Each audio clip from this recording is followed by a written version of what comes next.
Un caro saluto a tutti e benvenuti in questo video tutorial su come scoprire se siete stati bloccati su WhatsApp. Questo tutorial verrà fatto su un dispositivo Android, quindi per il momento questa procedura è possibile effettuarla soltanto su un dispositivo Android. Ovviamente non ci sarà bisogno di software di terze parti, questa procedura è totalmente legale e vi farò vedere che è veritiera al 100%. Ma detto questo, passiamo subito al tutorial. Mi raccomando, se non siete iscritti al canale fatelo, e ovviamente se questo video vi è stato di aiuto, mi raccomando, lasciate un bel like al video e condividetelo. Qui abbiamo i nostri dispositivi. Abbiamo un telefono, questo è un iPhone e questo è un Samsung. La procedura da fare è quella di andare nella lista del contatto che volete verificare, lo aprite e andate a cliccare sui tre puntini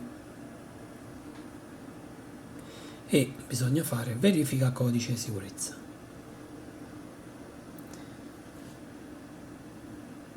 Una volta fatto ciò, ovviamente avrete la conferma che il contatto non vi ha bloccato, quindi probabilmente se vedete che naturalmente questa procedura va a buon fine ma comunque l'interlocutore non vi risponde, potrebbe avervi mutato e ovviamente messo nelle chat archiviate. Adesso però andiamo a fare una verifica con il contatto che ci blocca. Andiamo su blocca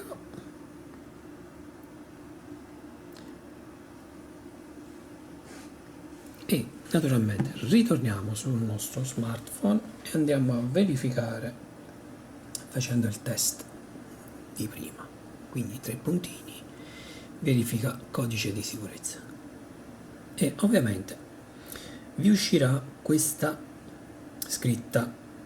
Quindi se vi esce questa scritta vuol dire che il contatto vi ha bloccato 100%.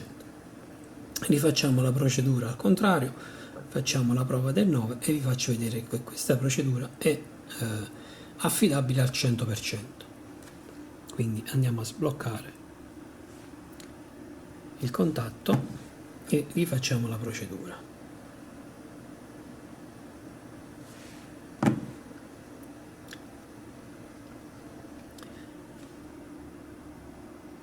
Facciamo un'altra volta. Quindi sblocchiamo il contatto e vi faccio vedere che andando a fare la verifica vi uscirà l'errore. Pardon, non vi uscirà l'errore. Ecco.